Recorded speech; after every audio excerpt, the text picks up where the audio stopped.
extraordinária vida! Bem-vindo, bem-vinda a mais um episódio do Pode Mentalizar, o podcast que vai transformar a sua mente. Hoje é o episódio número 9. E claro, você já sabe que só pessoas mais do que especiais são convidadas para esse canal.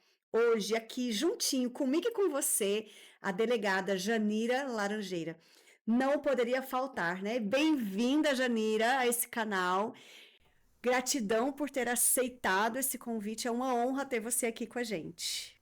Oi, Gleise, bom dia. Bom dia a todos, né? Que estejamos aqui para falarmos um pouco de toda a nossa trajetória, contribuir com todos para esse desenvolvimento pessoal, profissional e de uma forma geral da sociedade, porque o que a gente trata, o que a gente conversa, são assuntos que está envolvido em todas as nossas casas, todo o núcleo familiar.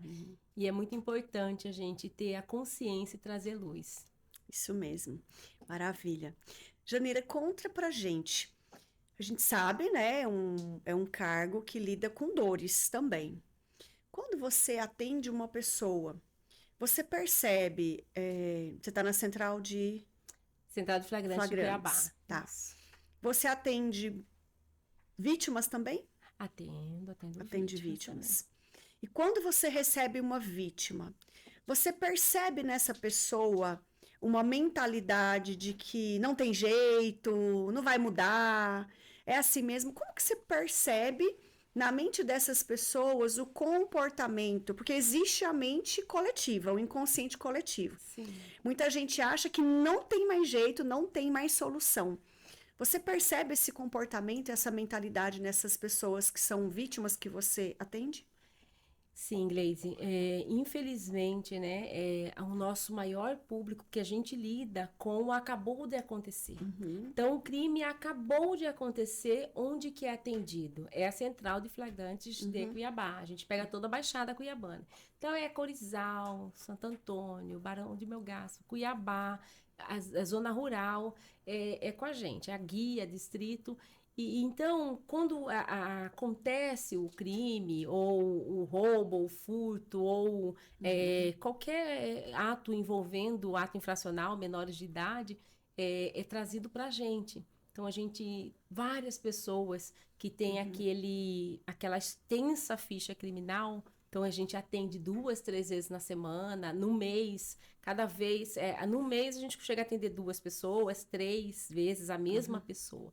Então, essa mentalidade de não ter jeito, ela está tanto impregnada ali em quem pratica o ato, a pessoa que sofre, principalmente vítimas de crimes que acontecem dentro de casa, então menores envolvidos em crimes, crimes sexuais, isso daí a gente consegue ver que ela já se põe como vítima quando é vítima.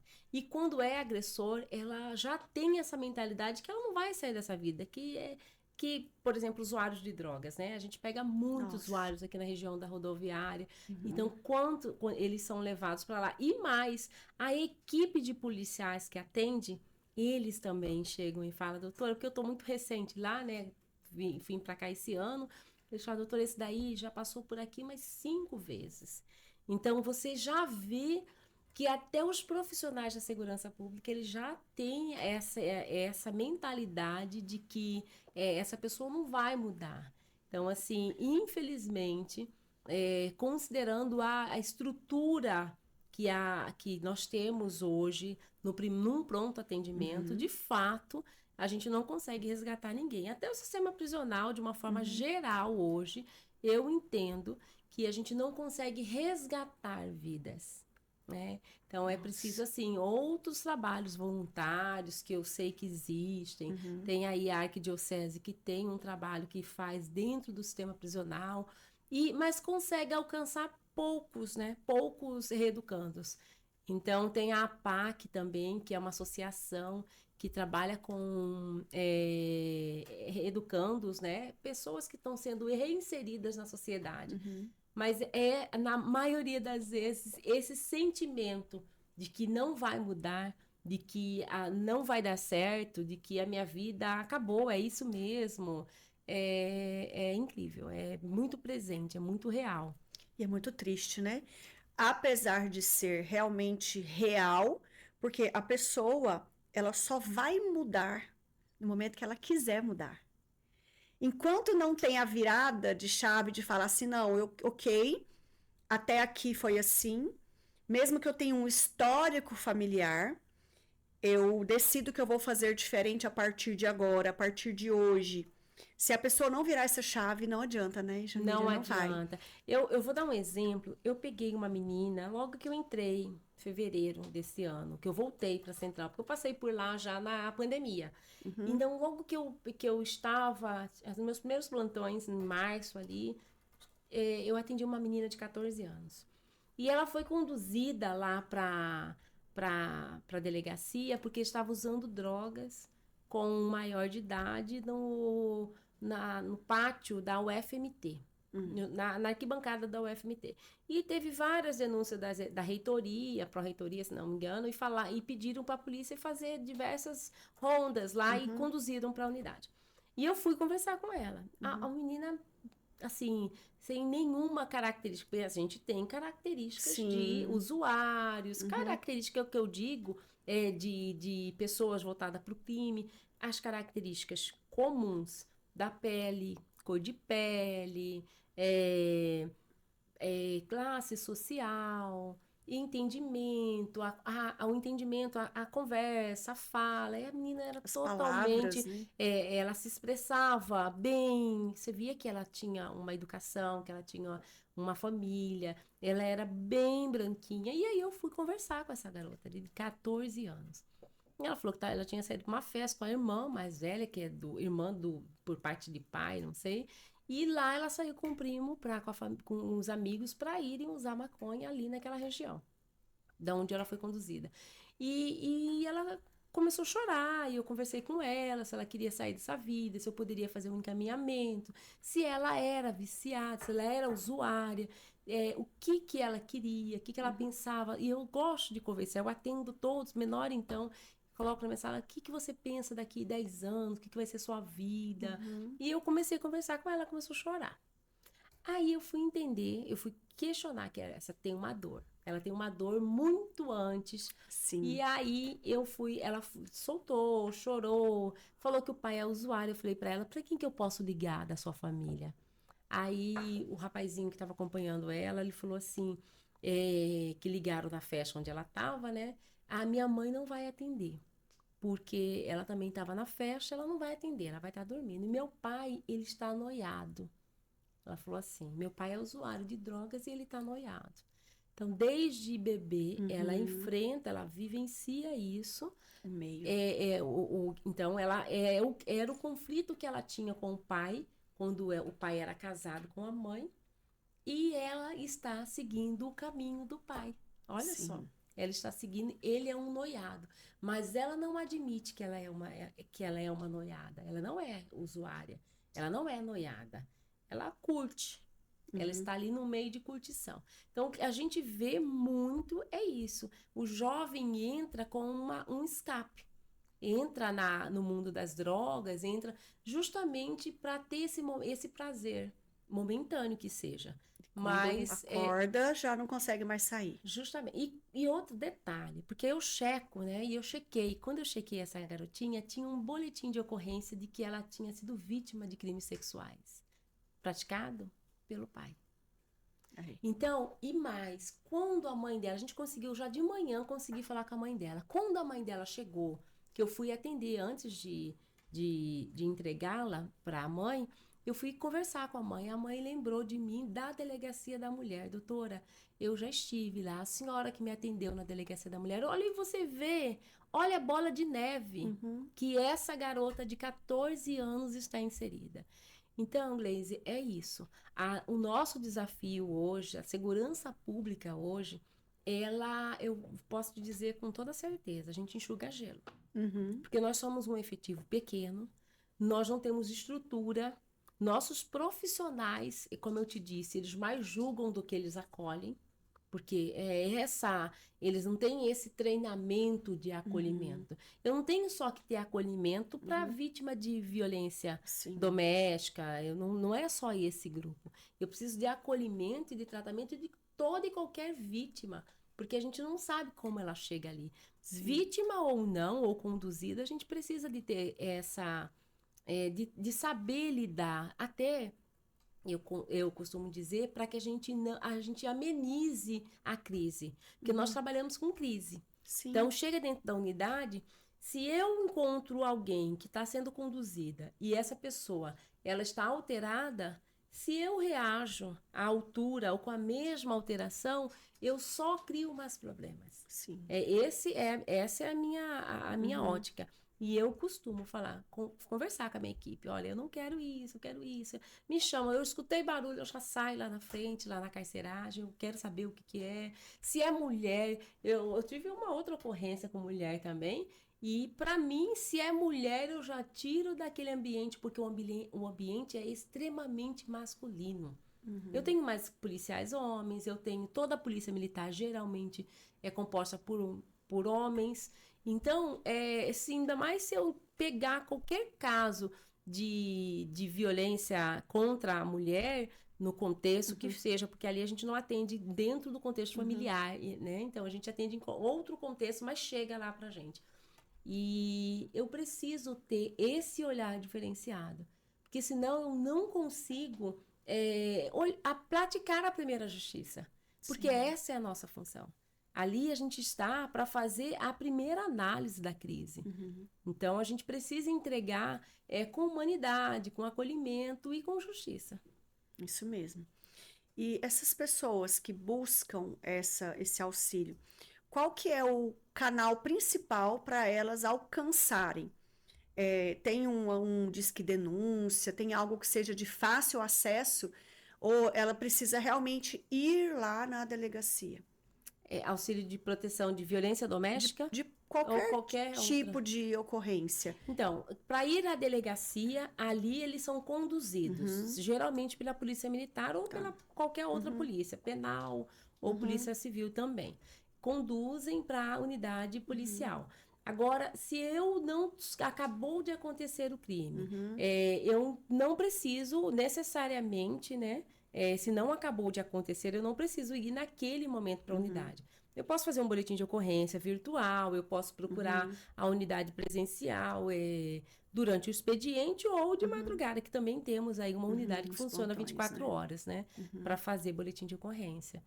Entendi. Então, é possível hoje, tanto na forma virtual como presencial. Dependendo do tipo do delito. Então, delito. todos os delitos que não exigem perícia é feito pela via virtual. Mas os que exigem perícia, como os crimes sexuais, aí precisa ir numa unidade. Porque a gente tem que assinar uma requisição. Ainda não tem essa comunicação da Polícia Judiciária Penal Civil com a Politec, que é a Polícia Técnica. E você percebe nesse número de vítimas, maior quantidade de mulheres que são vítimas, ou é mais ou menos igual? Homens e mulheres são vítimas iguais desses delitos que vocês atendem lá? Não, os crimes patrimoniais, os crimes de violência doméstica, os crimes sexuais, na sua maioria são mulheres, né? O Fórum Brasileiro de Segurança Pública trouxe aí todo o balanço dos crimes no Brasil. E a maioria das vítimas são mulheres. Os crimes de homicídio, a maioria das vítimas são homens. São homens. Mas os crimes gerais, os crimes que mais acontecem, que são roubo e furto e violência doméstica, a maioria das vítimas são mulheres. Por quê? É mais fácil roubar uma mulher, é mais fácil imobilizá-la, é mais fácil tirar a sua bolsa, tirar o seu pertence num ponto de ônibus, né?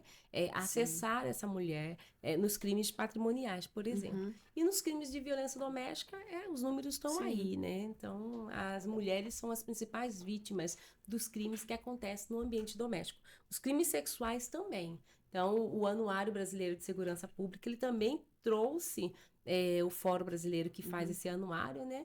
ele também trouxe esses números, dizendo, e mais estatística mais importante ainda, que mais de 80% desses crimes envolvendo crimes sexuais acontecem dentro de casa. Isso é um absurdo. Isso é um absurdo. Eu, como terapeuta, eu atendo, né, muitos casos de pessoas com vários tipos de sintomas.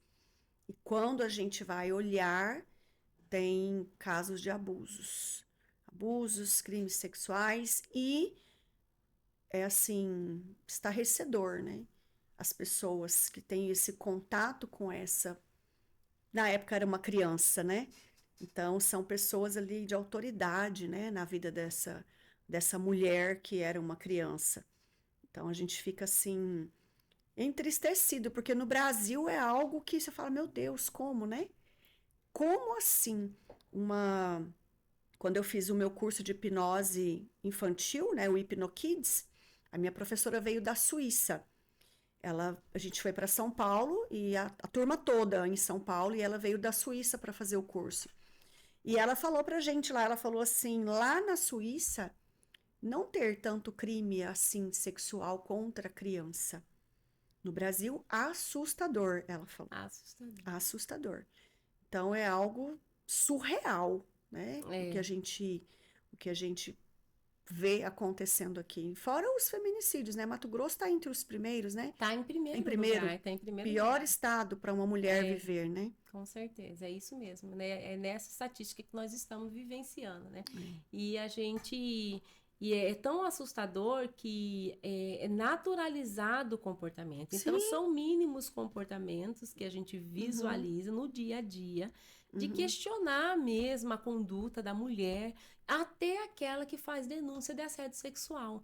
Então, geralmente, quem assedia dentro do ambiente de trabalho é o legal, é aquele rapaz, é aquele garanhão, é aquele homem tido como legal. Eu atendi um caso que um policial ele chegou para trazer uma ocorrência, e eu achei muito interessante, porque eu fiquei assustada das escrivãs, minhas colegas, fecharem a porta das salas, quando ele chegou, que eu fui fazer o atendimento dele. Era uma senhora até que tinha chegado e ela estava nua.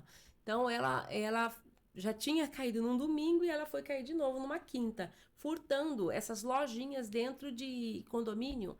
Sabe esses mercadinhos? Então, ela ia lá, fazia as compras, levava todo o produto, não pagava, e aí a câmera lá anunciava. Tá, mas esse senhor, ele foi conduzir pela segunda vez essa senhora. Pela segunda vez, não. Na segunda vez que ela foi levada, ele que estava nessa equipe. E esse senhor, que é um policial militar, ele tem a fama de chegar dentro das unidades e fazer massagem nas meninas. Então, veja... E isso é assédio. Claro. Isso é invasão, isso é tocar o corpo da mulher sem a sua permissão. E aí eu não entendi por que as minhas colegas, as escrivãs, fecharam as portas. Não, doutora, não sei o quê. E aí ele entrou duas vezes na minha sala para conversar sobre a ocorrência, para falar, não é normal também o policial militar, mas você via que ele era uma pessoa dada mesmo. Só que comigo não teve isso, mas quando ele saiu, elas vieram me contar. Doutora, toma cuidado com esse senhor, com esse colega aí. Porque ele chegou aqui, ele quer. Então, veja, ele deve fazer isso no ambiente de trabalho dele diversas vezes. Ah, mas ele é massagista, ele é isso, que ele seja. Mas ele mas ele não tem. Ele tem que pedir autorização, permissão. Sim. A pessoa tem que permitir. Então, as mulheres se constrangem, mas não tem a coragem, entendeu? Elas preferiram trancar a porta do que elas enfrentarem. Falar, olha, não toque em mim. Eu não quero que você me toque. Você está entendendo? Como que nós ainda agimos assim? E no ambiente laboral ainda é nesse comportamento que nós vivenciamos. Então, sabe aquele colega que quer passar num lugarzinho que não cabe duas pessoas, mas ele quer passar para ele, te roçar, para ele te esfregar em você? É esse comportamento que constrange a mulher, mas ele não se constrange. Por que a mulher fica constrangida? Porque ainda tem essa ideia de que ela está se oferecendo. Ou porque ela não falou não. Ou porque ela está gostando. E é esse o comportamento da maioria da sociedade. E no meio do ambiente profissional é isso, sabe? Passa a mão no cabelo, fala No que tá ombro, na bonita, fala cintura, que tá palavras bonita. sensuais, palavras que expressa desejo sexual, de cunho sexual. Tudo isso é assédio, tudo isso pode configurar também importunação sexual, crimes sexuais, que afrontam a dignidade sexual. E tem que se denunciar, né? As pessoas, elas têm muito medo de falar, né? De De levar para perder o de levar emprego, para uma chefia, porque minha palavra contra a dele. geralmente é o chefe, é o abusador. É uma pessoa de autoridade que está ali, né? É uma fragilidade, né? Que se tem, não em vários ambientes, né? Porque é meio que geral isso, né, Janira? É geral, é geral. Infelizmente, e a gente precisa cada vez mais falar sobre isso. Por isso que eu abri meu Instagram e eu falo sobre isso, eu oriento como você pode fazer, principalmente se for no ambiente familiar. Principalmente se for vítima de violência, porque hoje as mulheres elas não separam em razão do patrimônio, da violência patrimonial, da injúria, da violência moral que ela vai sofrer, que ela vivencia dentro de casa, do medo de perder a guarda dos filhos, porque geralmente é ele que é o provedor. Então, e todo esse comportamento são característicos de crimes, né? Caracteriza aí, pode caracterizar aí ou um crime patrimonial, ou um crime contra a moral, a violência moral. Então, a gente precisa mostrar para essa mulher que tem saída, que é possível bloquear o salário ali numa medida protetiva, que é possível pedir os alimentos ali na medida protetiva, que é possível bloquear todo o patrimônio para que ela não saia no prejuízo na partilha dos bens. Então, inúmeras formas a gente orientar as mulheres e a gente precisa usar a internet para o bem, né, Gleice? Sim, exatamente. A gente precisa... É porque eu percebo assim, muitas mulheres, elas têm uma dependência, além da dependência financeira, a dependência emocional muito grande. É como se elas acreditassem de verdade que se elas saírem desse relacionamento abusivo, elas não vão dar conta. Mas isso daí é uma inverdade. Sim, é plantado, né? Plantada dentro da cabeça dessa mulher. De que você não é capaz sem mim, você vai passar fome. Isso, você você vai perder tudo. Vai perder tudo, você vai sair com uma mão na frente e outra atrás, só eu que trabalho. Então, o fato de só ele trabalhar fora e ela cuidar do lar e dos filhos, ela tem medo e ela acredita que ela não construiu aquele patrimônio junto com ele. Sim. Ela acredita que é tudo dele mesmo, que o carro foi ele que comprou, que a casa foi ele que comprou. Então, ela efetivamente, que a casa, que muitas vezes também pode morar de favor, ela vai ter que sair, ela vai perder, ela não quer voltar para casa dos pais. Então, assim, são inverdades, são coisas plantadas que a gente precisa dizer para a mulher que é possível garantir a ela o direito à permanência no lar, naquele endereço, naquela casa, o provimento daquele lar. Então, para isso a gente tem que fazer uma instrução processual, a gente precisa instruir toda, e é doloroso o processo de separação, de romper aquele ciclo, de sair, então é difícil, não é fácil. Para a mulher, ela ir denunciar, olha, o mesmo estudo da segurança pública, o Anuário Brasileiro, do Fórum Brasileiro de Segurança Pública, o mesmo estudo apontou que somente 10% das mulheres vítimas é que denunciam. Olha só. Então, veja, essa estatística que eu estou citando aqui da segurança pública, ela é baseada em quê? Em boletins de ocorrência. Pensa naquelas mulheres que dão entrada lá na saúde, na assistência social, que vão todo mês buscar sua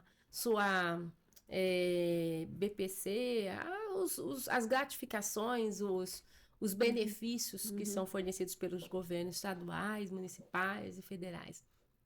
E ela vai demonstra, né, ser vítima, vai machucada, vai chorosa, vai num contexto que é visível, se você entrevistá-la, de detectar que ela é uma vítima de violência doméstica. Aquela mulher, se nós não temos política pública ali naquele lugar, para que aquela mulher vítima torne números, que ela vire estatística. Vira estatística ali, como ainda uma lesão, que é possível. Então, geralmente, quando que ela vai virar estatística? Quando ela morre. Porque se ela não for motivada a fazer uma denúncia e a sair do ciclo, aqui, nesse ambiente da assistência social ou da saúde, lá do postinho do bairro, se ali a gente só fica fazendo acolhimento, sabe que essa mulher está num contexto de ambiente familiar, mas a gente não tem essa política que resgata essa mulher daqui, faça um boletim de ocorrência e assegure a ela direitos básicos, mínimos, para que ela rompa o ciclo. E ainda tira pedra, né? A maioria das pessoas ela gosta. De novo, semana passada ela já teve aqui. Agora de novo. É só ela querer que ela saia, é porque mulher gosta mesmo de apanhar, né? Ela tá com ele é porque ela gosta de apanhar, porque ela gosta disso, daquilo. Eu conversei com uma mulher há poucos meses, não sei dizer, começo do ano, eu acho. E ela estava falando de um relacionamento que ela estava vivendo, né? E que ela chegou de cogitar uma separação. E a filha mais velha do casal, que ouviu, né, a discussão, fez chantagem emocional. Mãe, se você separar do meu pai, eu me mato. Se você separar, eu vou me matar, eu vou não sei o quê, eu vou isso, eu vou aquilo, e chora e faz não sei o quê. Tem muito também, né? Aí a mulher volta atrás, continua pelos filhos. Ela não entende que ela ficar nesse relacionamento pelos filhos, ela tá matando também os filhos. Porque ela coloca uma carga em cima desses filhos que eles não vão dar conta de suportar, sistemicamente falando, né? Justamente, ela não vai conseguir. E essa ideação suicida, nem sempre, eu não vejo muito dos filhos, mas o que eu vejo mais é no abusador. No abusador, ele faz muita chantagem emocional de que se ela romper com o relacionamento, ele se mata. E mata ela também. Ela sofre ameaças de morte também. Então, assim, tem muitos abusadores que faz a ameaça de matar a mulher, os filhos e ele. Né? E acontece, né? Acontece. Então, ideação suicida é um dos fatores de risco que a gente avalia no primeiro atendimento, que tem que ser avaliado pelo protocolo. Hoje tem que passar por uma avaliação de risco, que é instituído por uma lei. E a gente tem que fazer essa gestão, você tá entendendo? Então, é muito importante essa observação. E em uma palestra agora, que eu dei em Salto do Céu semana passada, quinta e sexta, eu estou participando voluntariamente da capacitação da rede de proteção de crianças e adolescentes. Então, como você falou de a filha falar, eu já atendi muita gente de filha falar. E aí eu fui e falei isso para aquela equipe lá do Polo, né? Que é cidade de Curvelândia, Salto do Céu, Rio Branco, Reserva do Cabaçal e... esqueci a cidade ali. E Lambari do Oeste, lembrei. 5 municípios. E eu falei, gente... Então, eles reclamam muito que a escola chama. Quem aciona o conselho tutelar? Geralmente é a escola. Porque ali você vai encontrar a criança chorosa, a criança com crise de ansiedade. Olha quantas crianças a escola chama para o conselho tutelar acolher aquela criança que ela está com crise de ansiedade. E sabe que o conselho tutelar entende, eles falando para mim, que não é atribuição dele, mas eles não são médicos, eles não são psicólogos. Eu falei, não é isso. Vocês precisam ter esse olhar para a violência vicária, violência que atinge os filhos. E que vocês não estão tendo. Então, o que vocês precisam entender?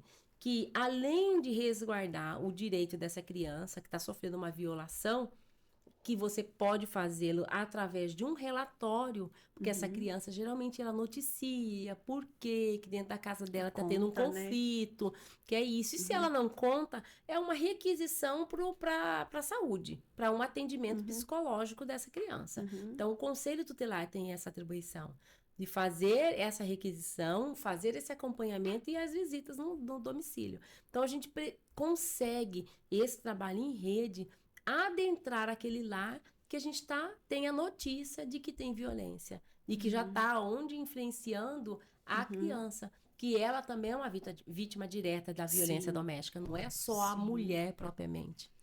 Porque a criança, ela ama o pai e ela ama a mãe. Com E ela certeza. se coloca numa situação de que lado que eu vou olhar? É. Eu vou ficar do lado de quem?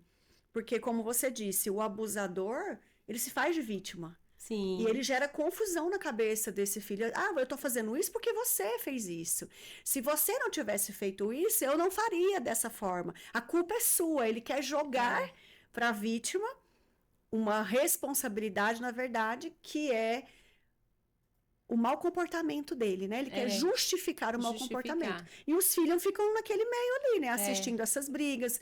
Muitas crianças realmente adoecem num desespero inconsciente, vamos falar agora da mente, um desespero inconsciente de tirar os pais do conflito, porque quando a criança adoece, geralmente os pais param a discussão para olhar para a criança na crise, então essa criança vai ficando cada vez mais doente também.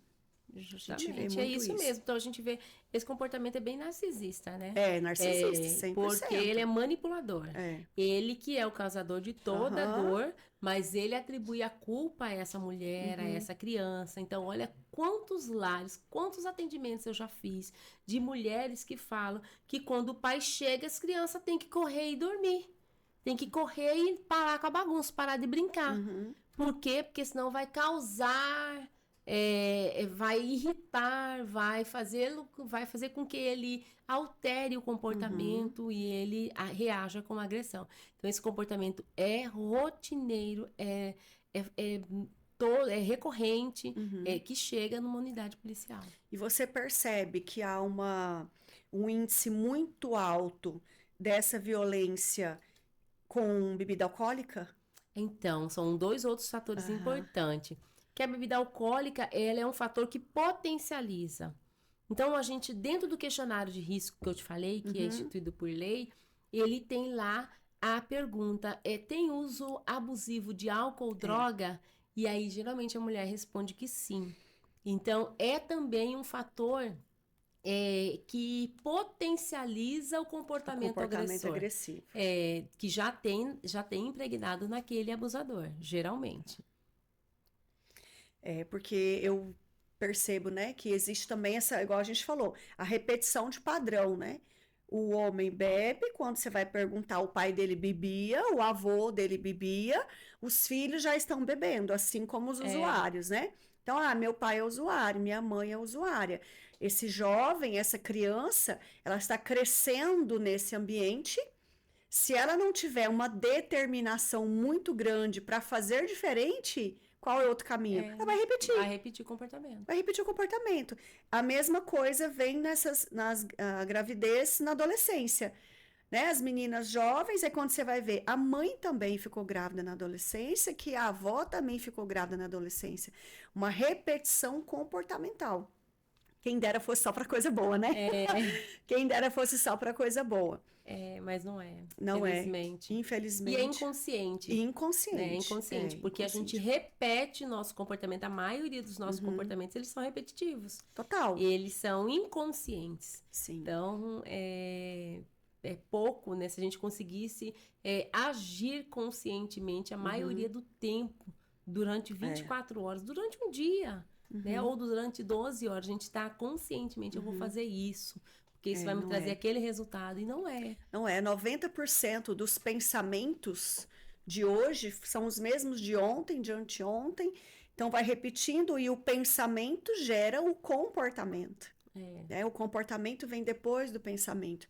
Então, olhando para os caminhos neurais, para a gente mudar o resultado, a gente tem que começar com a mente, né? Observar o que eu estou pensando.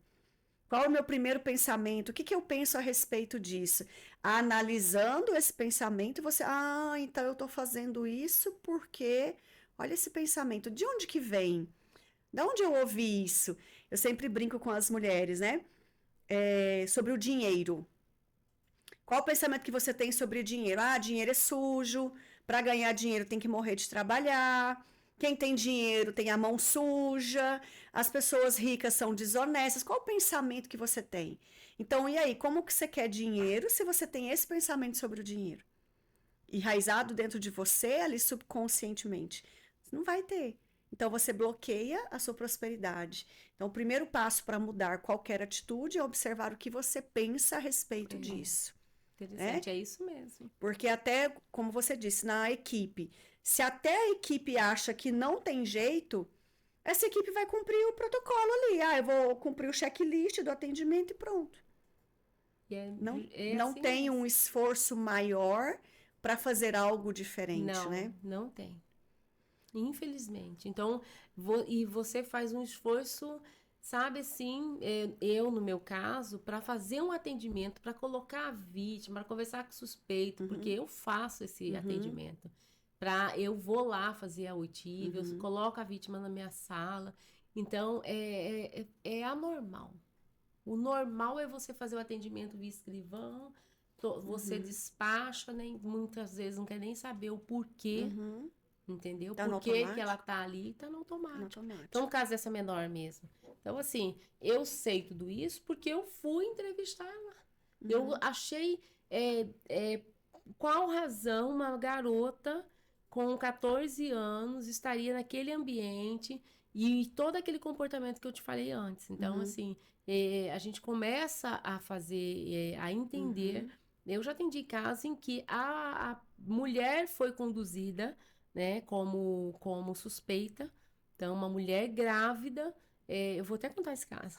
Interessante, porque é uma garota que o rapaz tirou ela dali do zero, ela veio do Pará, interior do Pará, ela era garota de programa, e ele se relacionou com ela, conheceu ela como garota de programa, se relacionou com ela, teve um filhinho de 1 ano e pouquinho, e tá grávida de 2 meses. E aí eles vivem em desentendimento. Já tem históricos de boletim de ocorrência e de lesão corporal em que ele a agrediu.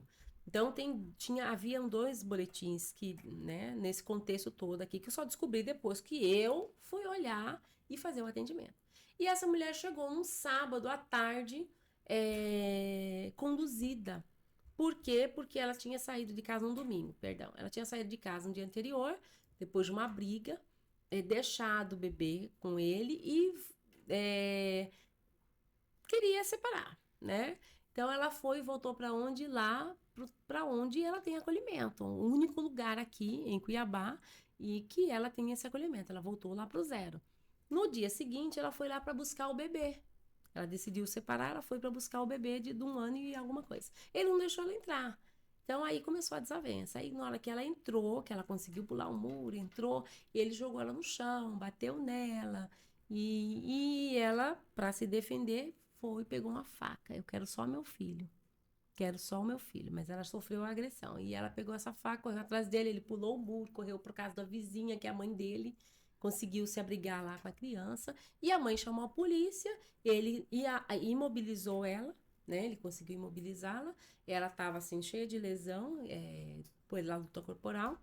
E ela foi conduzida, porque ela estava ameaçando ele e o que ela queria. Então, assim, veja o contexto. Ela sofreu toda uma violência, toda uma agressão. Ela já tinha sofrido a violência no sábado, que a fez sair dali. Não chamou polícia, mas saiu, dormiu fora e voltou. Quando a polícia chegou, a polícia falou, ela é garota de programa, ela dormiu lá no zero, ela tá...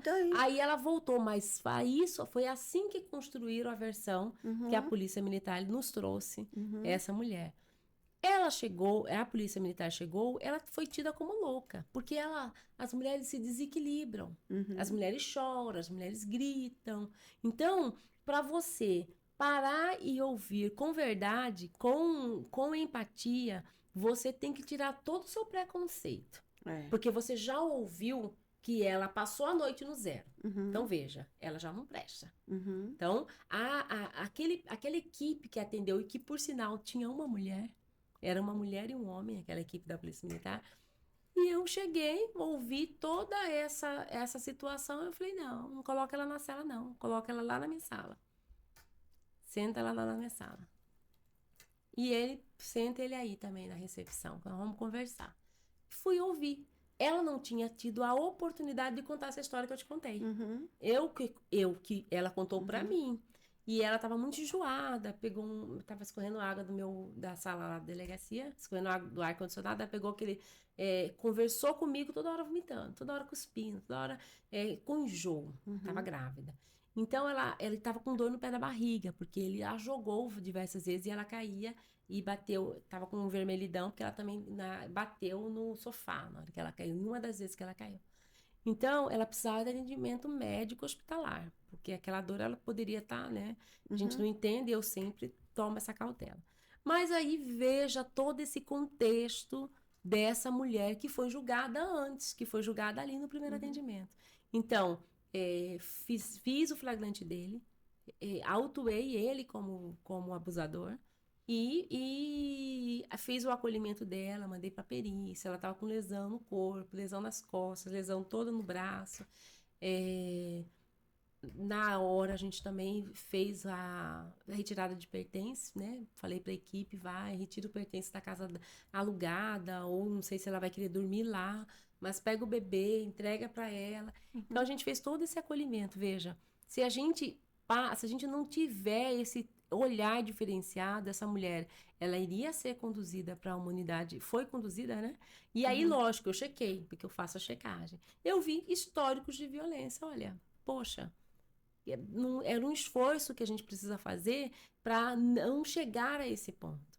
Então, ela chorava muito na delegacia, até acalmá-la e colocá-la para ela permitir que ela falasse. Ela foi e contou a história de tudo que ela vivenciou num dia anterior, que ela já estava sofrendo. Então, ela já tem... Então, veja, ele sabia, ele se relacionou com ela nesse contexto, tirando ela daquela vida, e a todo momento ele joga na cara, ele bate, ele humilha, ele a coloca. Então, os boletins, o histórico dela denuncia tudo isso.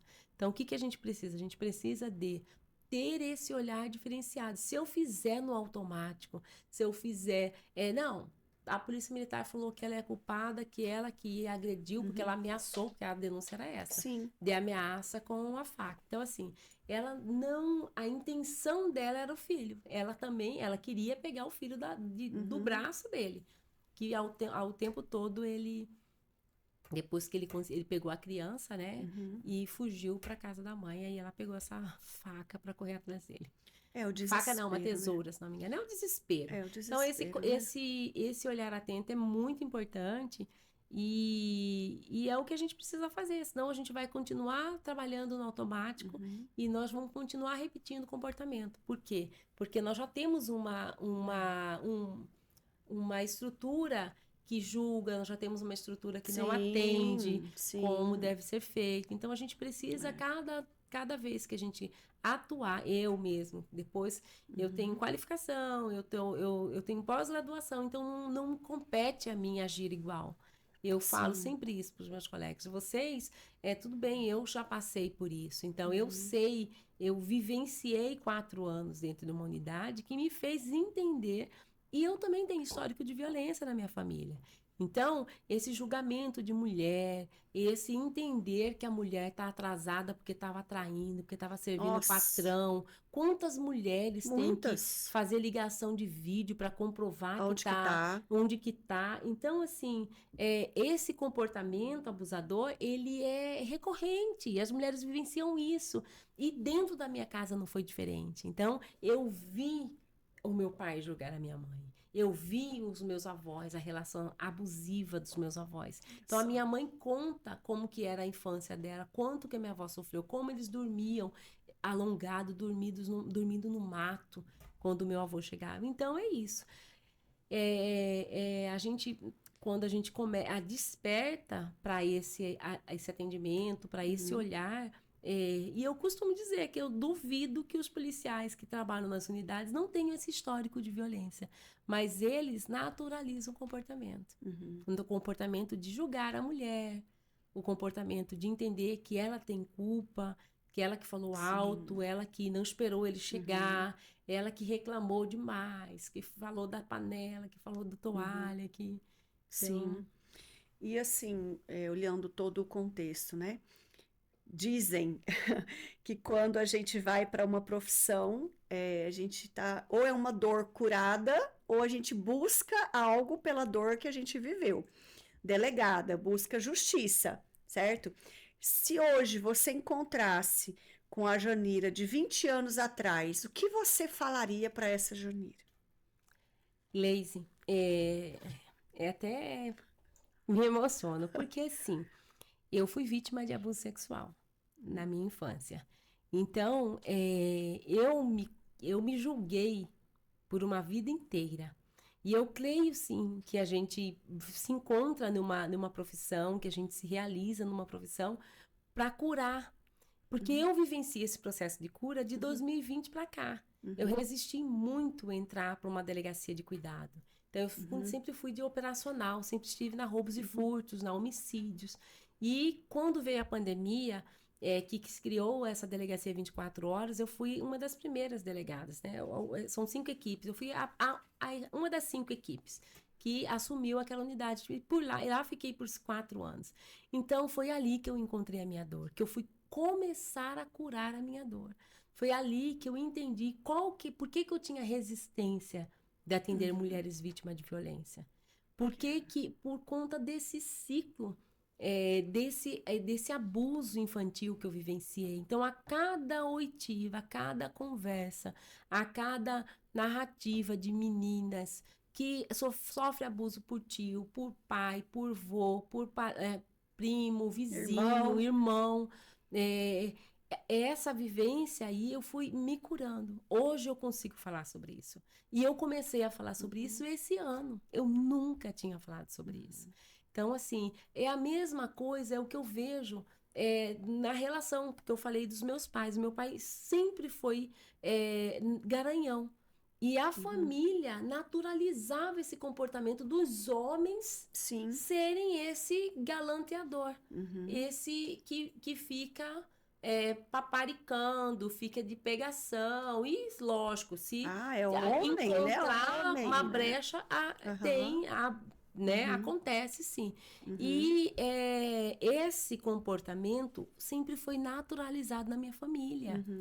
Você tá entendendo? Entendi. E isso daí eu falo sempre que eu depois que eu tomei consciência de tudo isso, que eu ajo conscientemente para que isso não aconteça, não se repita na minha família. Então, eu protejo a minha filha até fala que eu sou super protetora, que não sei o quê, que ela não quer ser filha de delegada, porque ela não pode ir para casa da amiga, porque ela não pode ir para casa, não pode ir para um parque, ela não pode, tudo eu tenho que estar perto, ou alguém tem que estar perto. Aí você vai explicar para ela que, além disso, até os primos, os tios, que eu não deixo, que não vai para quarto, que brinca aqui na sala, e eu falo para minha mãe a mesma coisa. Então, assim, é porque a gente tem medo, a gente vivenciou isso e a gente vai repassar e vai ensinar como se proteger. Hoje, eu ensino a minha filha, você não se cala. Tocou em você, você me conta, você grita, empurra, sai daqui, não pega em mim, não toque em mim, não tenha vergonha, porque você não é culpada. Você não tem culpa. E eu falo isso todos os dias. Filha, reaja, reaja. É homem, é mulher, reaja. Sim. Não permita tocar em você sem a sua permissão. Essa parte do reagir, às vezes a pessoa congela. Ela eu sei disso. Congela. Então, assim, é o instinto luta e fuga. Eu olho para o meu inimigo. Eu vou conseguir fugir? Não. Aí vem, eu vou conseguir enfrentar?